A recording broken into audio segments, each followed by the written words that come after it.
Hi there, welcome to AATV. I'm your host today, Gareth, Gadge, Harvey, and today we'll be looking at an early 80s British Army kit, typical of that worn in the Falklands War.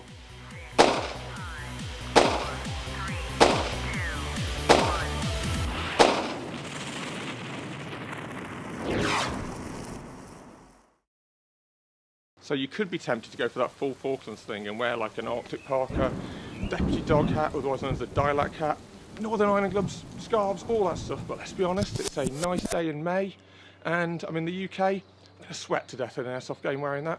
Tom, can I take this off now? No mate, listen another 10 takes buddy. Bacon man.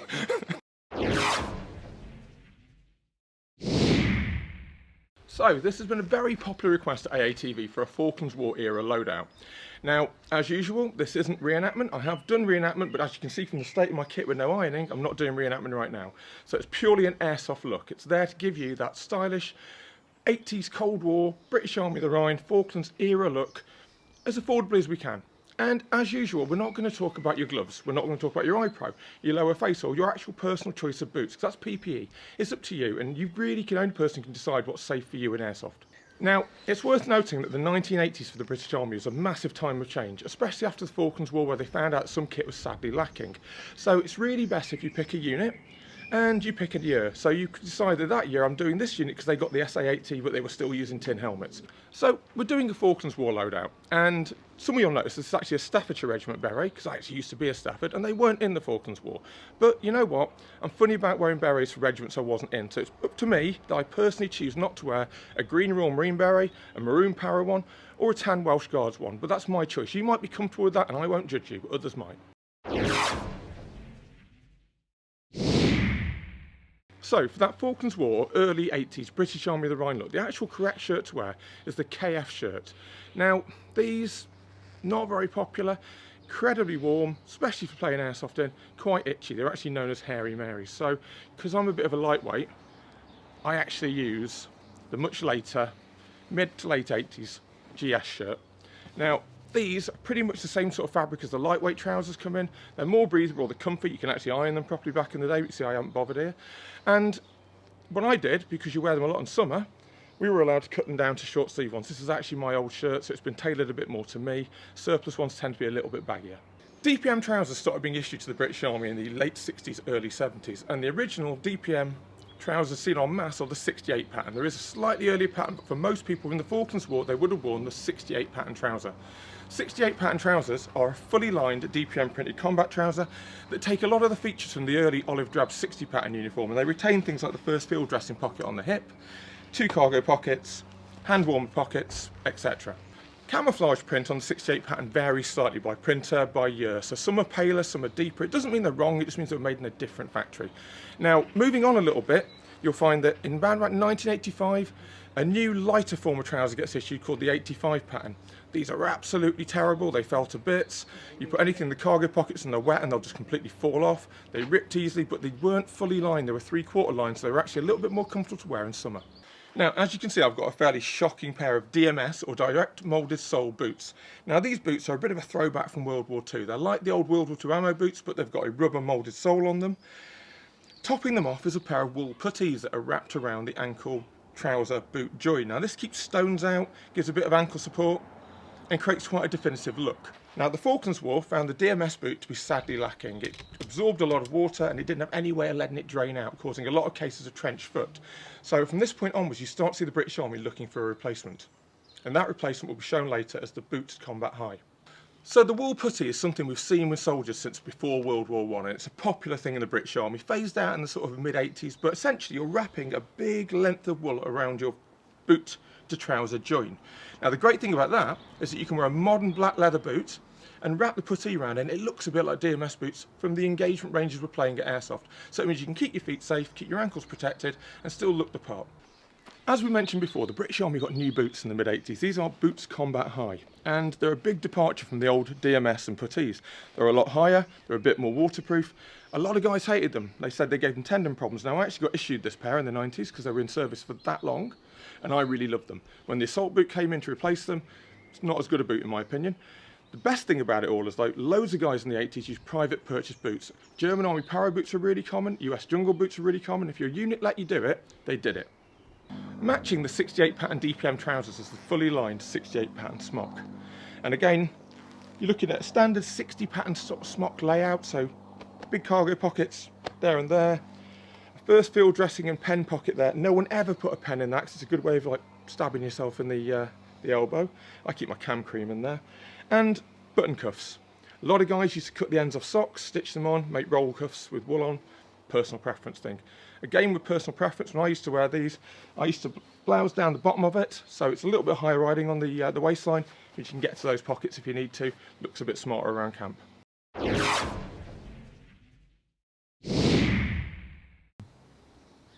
So normally with the British Army based loadout, kit's quite cheap, so you can get UK surplus, especially if you live in the UK, quite easily. With this loadout though, it's a bit of a mixed bag. Some of these items, like the 68 pattern jacket and trousers, they're over 50, 60 years old. They're getting scarce, especially in larger guy sizes. So a 68 pattern jacket in size 1, which is a very, very small size for sort of kids size really, 15 quid. You want one in size 9 for the more bodybuilder builds around you, we're looking at maybe 150 quid. So today, looking at what I'm wearing, these GS shirts, you can get them for about £5 to £10, fairly cheap. Same with the KF shirt we mentioned earlier, they're not that expensive. Again, larger sizes, you'll pay a premium. Berets and other headwear, again, that's quite cheap because it doesn't wear out. Now, where it gets expensive is trousers. Trousers quite often would get wrecked going over barbed wire, going over obstacles, crawling, dropping down to one knee to fire. So a pair of 68 pattern trousers, again, and these are a size 4, which is about the average. They go from a 1 to a 9. Probably looking at about 30 to £40 these days. Larger sizes, a lot more money. However, there are alternatives and ways around this. So first off, I'm going to show you perhaps a more expensive alternative, but if you want that really early sort of like paratrooper look or Northern Ireland kind of look, these are the 60 pattern trousers. Now, as you can see, they're exactly the same. They're fully lined, field dressing pockets there. Same cargo pockets, actually only on one side on these. And they're really heavy, but they're great for that sort of like British Army of the Rhine, early 80s look. But these, you're probably looking at £50 to £60 a pair if you can find them in larger sizes. So let's look at some of the cheaper alternatives. Perhaps the easiest and best option, especially if you're a larger size guy, is the British Army lightweight trousers. Now, these single layer olive green combat trousers, they've been used all the way through the 80s, even up to the 90s. In fact, I got issued 2 pairs of these in the mid-90s when I was a reservist soldier. With the lightweights, we've got 1 rear pocket, 2 hand warmer pockets, and a mat pocket. Now, the newer version of the lightweight that's been issued recently sometimes deletes that mat pocket, but there's nothing stopping you getting a big pair without the mat pocket, getting a scrap pair ones that do have it on, just swapping it over. If you're good in a needle and thread or know someone is, it's a couple of minutes work. A pair of the British Army lightweight trousers, because they've been in service for so long and only recently discontinued, you can get them between £5 and £10 and upwards. Again, for the bigger guys, it's sometimes easier to get the windproof trousers because these were an oversuit, so they tend to come in larger sizes because they were designed to go over your other uniform. But you can wear them on their own, and they're actually a bit better than 68 pattern in hot weather because they're a single layer of gabardine type fabric, cargo pockets on the side, 2 rear pockets, hand warmer pockets, as we can see, and they have this weird crossover belt system with side buckles. Now that might look a bit odd, but these are actually SAS windproofs, and like a lot of SAS and jungle clothing at the time, the idea was that if you lost weight rapidly on a long operation, or for whatever reason you might be out in the jungle for weeks or out on a mountainside for weeks, you could gradually reduce the waist size of your trousers without having to cinch it all in at the front. So it kind of makes sense, but you're never going to need it in Airsoft. Now, for those of you who remember Tom and I doing videos on alliness, perhaps the alliest choice is Dayglow 1970s 80s pattern tropical trousers. Now, these were popular because they were hard wearing, they were lightweight, and because of the high plastic content, they dried out really quickly. Especially seeing the units like the Paras really liked them. Some units didn't let you have them because the plastic content made them dangerous around petrol bombs. But as an Airsoft alternative, if you can find them in your size, and that's the tricky bit, they're really good. There are repros out there. There are more modern ones that are slightly less bright. The reason they're so bright is that the idea is that the camouflage still works when they're soaking wet in the jungle. Now, as an alternative to 68 pattern smock, which are out there but again harder to find in big sizes, like the windproof trousers, you can go for a windproof or SAS pattern windproof smock. Now, there are 2 types of these. There's the Royal Marine type with a wired hood, and there's the SAS type with just a normal fabric hood that's usually rolled away. A 90s pattern one has got such small differences it'll look fine in a Cold War or Falklands War airsoft game. Actual 80s dated ones are going for silly money now. So really, unless you're a military history collector or you want that loadout to be right for a living history reenactment event, I wouldn't bother. You really can't tell the difference at airsoft ranges. Now, depending on the year of issue, so a 90s one will be cheaper, and the condition, you can get these from upwards of £25, but a £25 one would be a bit ragged. You might have to do a bit of stitching and repair. Realistically, expect to pay £50 to £60 for a good one. Now, perhaps one of the iconic looks of the Cold War, and especially the Falklands War engagement, is that woolly pulley look. Now, I'm not going to wear one today because it's the middle of May, and it's pretty warm out here. But this is the standard wool jersey of the British Army of the 1980s, 70s. There are slight variations in different ones. Some officers had V-necks on them, etc. But really, you're looking at a green jersey, very warm, but quite cumbersome, a little bit itchy. So there's a better alternative for your 80s Falklands War British Army look. Most guys, if they could get hold of one, would privately purchase a Norwegian Army shirt. They're pretty much a kind of fleecy sweatshirt, a zip-up roll neck, top bit, and take up a lot less room when packed into your kit. They don't make you itch, they wick your sweat away a little bit better as well. Really popular choice, so popular they ended up being a standard issue bit of kit eventually. Both the Norwegian sweater and the woolly pulley, £5 to £10, hundreds of them about, not very popular. If you're playing in the winter, they're a lovely addition. Most of the time you won't need one. Now, we don't normally talk about PPE, but in this case, this is actually quite an iconic bit of that British Army of the Rhine look. These are British Army Northern Ireland gloves. Now, they're a knit cuff, leather glove with an inner liner. Most of the ones you find now, that liner will be in a bad way, so it's quite often you're better off cutting it out, so you don't really need it anyway. These gloves were designed for Northern Ireland. The idea of this pad on the back isn't for punching people, as some people say. It's actually so you can lean your hand with your rifle against a wall and not wear your hand, get a groove in it, hurt yourself, be uncomfortable. It's generally a comfort pad, really. It's not a fighting pad. Gadge, I thought it had an escape kit in it. Well, I suppose you could do. These, however, are very, very hard to find. You can get repros, but a good condition pair that haven't gone all rigid and started to decay, you might be looking at £20 or £30 or upwards. A second choice for gloves for this loadout are old green leather RAF pilot's gloves. Now, I actually used to wear these myself in the 90s because they're absolutely brilliant. You can feel all the switches of your rifle through them. However, I actually cut the fingers and thumb off so I could crawl with them, protect my palms, and as you can see, they've had quite a bit of wear over the years.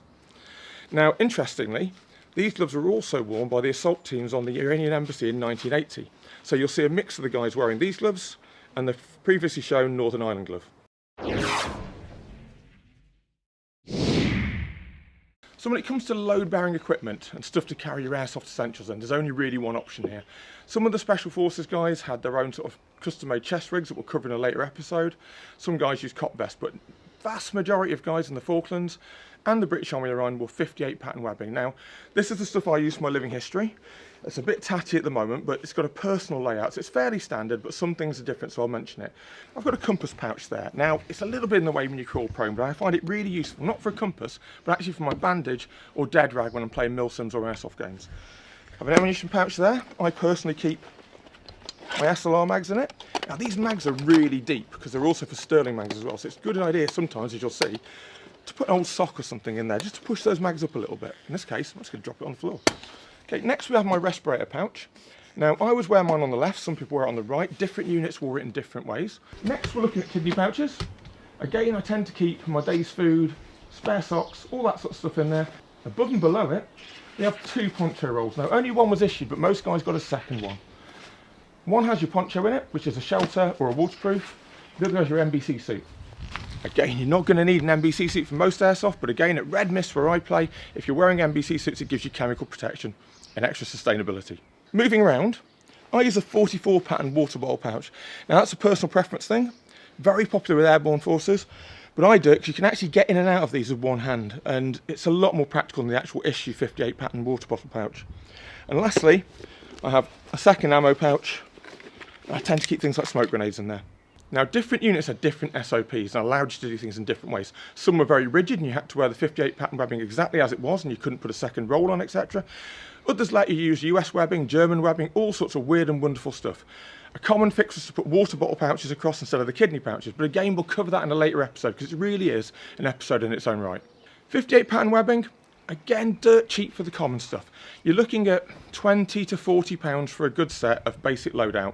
Where it starts getting expensive is when you start adding the extra pouches like pistol holsters, compass pouches, 44 pattern water bottle pouches. You can expect to pay £20 to £30 for each of those pouches I've just mentioned.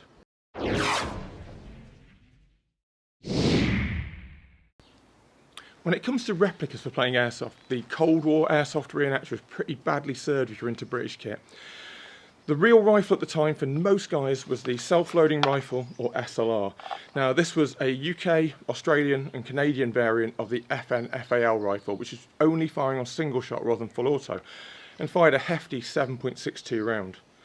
Really using the battle rifle philosophy. The idea was accurate marksmanship, not volume of fire. This model is an Aries SLR, and it's the second one I've actually had. The other one I had a wood kit on. I spent a lot of time on it, but I wanted a black plastic one. Now I regret it. King Arms also make one, and annoyingly, the mags aren't compatible. So when you choose one, choose wisely, because you kind of are stuck with those magazines after that.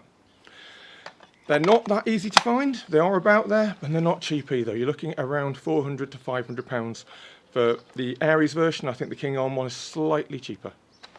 Now the SLR is probably the infantryman's prime weapon. Other options you can have is a Sterling SMG, of which there is an airsoft version. Again, you're not looking at pocket money, it's quite expensive. Also sectioned had a GPMG machine gun. Again, no one actually makes one of those, so the few I've seen in Cold War airsoft tend to be conversions with a lot of kit bits, a lot of mouldings, a lot of time and love put into them, so you're not going to get one off the shelf. So your real options are, for the SLR, or you can go a bit Special Forces and do this. So while I joke about Special Forces, actually the recce units and a lot of battalions would use the AR variants like M16s, XM177s, etc. because they were lighter. They weren't expecting to get into sustained firefight. It was really there for self-defense if they were compromised during their reconnaissance mission. Now in airsoft, you see a lot of British kit using AR type rifles because they're so much easier to get and so much cheaper. This is a Cyma M16A1. It's a cracking bit of kit and it won't look wrong with your Falklands War kit as long as you make sure the rest of your kit has a bit of a recce slant to it.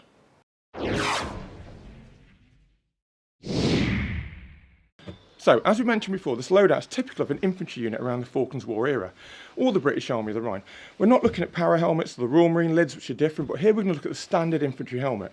Now, this is the British Army Mark V helmet, which, once you get underneath the scrim cover, is exactly the same, with a few minor details, to the D-Day assault helmets worn in 1944, the old Mark III turtle helmet. The liner's slightly different, the fixings are slightly different, but the actual metal shell's pretty much the same. So, bear in mind, 1982, guys are using helmets designed in around 1944. Things hadn't moved that much at that point. So as you can see, it has a lip at the back to protect the back of the neck from fragments. It's a metal shell over a suspended liner, and in this case, like many guys, I've put a sandbag over it, a helmet net, and then I've made some scrim out of camouflage net, old shirts, bits of sandbag. The idea is to break up the outline of the head and shoulders, so you quite often see this almost dreadlock kind of style finish at the back. So rather than get your head and shoulders silhouette, you just get this mound. Now these used to be really cheap. They're actually shooting up in value now. Where you used to be able to get one for £10 at a show, maybe 50, 60 and upwards depending on the condition, the date, the quality, etc. But don't worry, again, we have an alternative. Around about 1985, a lot of stuff changes for the British Army. They get new boots and they also get new helmets. So we can look at that next. So we moved from a steel helmet to a ballistic nylon helmet called the Mark VI. Now the Mark VI again has several small variations, but generally speaking they're quite cheap to get hold of. They're about £25 in the UK at the moment. Now the Mark VI had some novel differences. The chin strap wasn't elasticated, it was adjustable, and it came with its own camouflage cover. And rather than having scrim and sort of hessian and a camouflage net, you had these elastic bands on the helmet cover and you just ram loads of foliage into them. Now they don't often survive that long, so quite often you see covers with really worn elastics. Don't use those. You can get a good one for about £5 to £10. Again, because fully expecting to fight an NVC threat, you're supposed to be able to adjust this chin strap quite quickly to go over a respirator. Not going to happen. So in reality, what we all did was get a strip of elastic and put it on there, so you've got this really quick temporary chin strap to stop your helmet bouncing off when you're running around until you can get there and adjust it properly. Also, you can do this with NVC gloves on. That's never going to happen with NVC gloves on. So, I hope you've enjoyed today's loadout guide. Again, I've been Gareth Gadge Harvey. We've been talking about a Falklands War era British Army loadout. If you like this, tell us what you like in the comments. If you want to see some other loadouts, tell us there as well. Like, subscribe, ding that bell, and we'll see you in the next episode.